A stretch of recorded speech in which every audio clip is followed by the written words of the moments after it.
change the world? Start off by making your bed. If you make your bed every morning, you will have accomplished the first task of the day.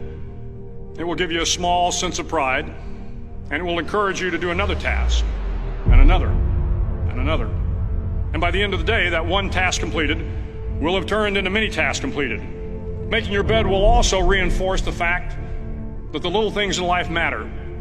If you can't do the little things right, you'll never be able to do the big things right. And if by chance you have a miserable day, you will come home to a bed that is made,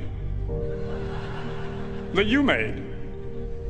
And a made bed gives you encouragement that tomorrow will be better. To pass SEAL training, there are a series of long swims that must be completed. One is the night swim. Before the swim, the instructors joyfully brief the students on all the species of sharks that inhabit the waters off San Clemente. They assure you, however, that no student has ever been eaten by a shark, at least not that they can remember. But you are also taught that if a shark begins to circle your position, stand your ground. Do not swim away. Do not act afraid. And if the shark, hungry for a midnight snack, darts towards you, then summons up all your strength and punch him in the snout, and he will turn and swim away. There are a lot of sharks in the world. If you hope to complete the swim, you will have to deal with them. So if you want to change the world, don't back down from the sharks. Over a few weeks of difficult training, my SEAL class, which started with 150 men, was down to just 42. There were now 6 boat crews of 7 men each. I was in the boat with the tall guys, but the best boat crew we had was made up of the little guys, the Munchkin crew, we called them. No one was over 5'5". The Munchkin boat crew had 1 American Indian, 1 African American, 1 Polish American, 1 Greek American, 1 Italian American, and 2 tough kids from the Midwest. They out-paddled, outran, and outswam all the other boat crews. The big men in the other boat crews would always make good-natured fun of the tiny little flippers the Munchkins put on their tiny little feet prior to every swim. But somehow these little guys from every corner of the nation and the world always had the last laugh, swimming faster than everyone and reaching the shore long before the rest of us. SEAL training was a great equalizer. Nothing mattered but your will to succeed, not your color, not your ethnic background, not your education, not your social status. If you want to change the world, measure a person by the size of their heart, not by the size of their flippers. The 9th week of training is referred to as Hell Week. It is 6 days of no sleep, constant physical and mental harassment, and 1 special day at the Mud Flats.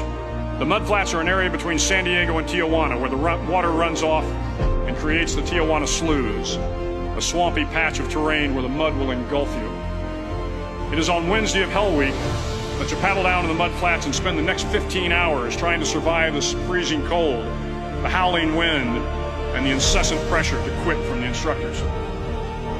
As the sun began to set that Wednesday evening, my training class, having committed some egregious infraction of the rules, was ordered into the mud.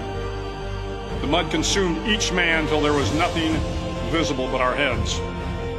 The instructors told us we could leave the mud if only 5 men would quit. Only 5 men, just 5 men, and we could get out of the oppressive cold.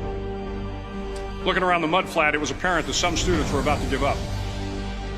It was still over 8 hours till the sun came up. 8 more hours of bone-chilling cold. The chattering teeth and the shivering moans of the trainees were so loud, it was hard to hear anything. And then one voice began to echo through the night. One voice raised in song. The song was terribly out of tune, but sung with great enthusiasm. One voice became 2, and 2 became 3, and before long, everyone in the class was singing.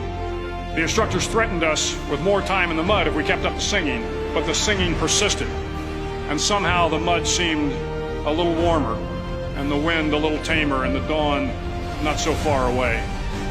If I have learned anything in my time traveling the world, it is the power of hope. The power of one person, a Washington, a Lincoln, King, Mandela, and even a young girl from Pakistan, Malala. One person can change the world by giving people hope. So if you want to change the world, start each day with a task completed. Find someone to help you through life. Respect everyone. Know that life is not fair and that you will fail often. But if you take some risks, step up when the times are the toughest, face down the bullies, lift up the downtrodden, and never ever give up. If you do these things, the next generation and the generations that follow will live in a world far better than the one we have today. And what started here will indeed have changed the world for the better.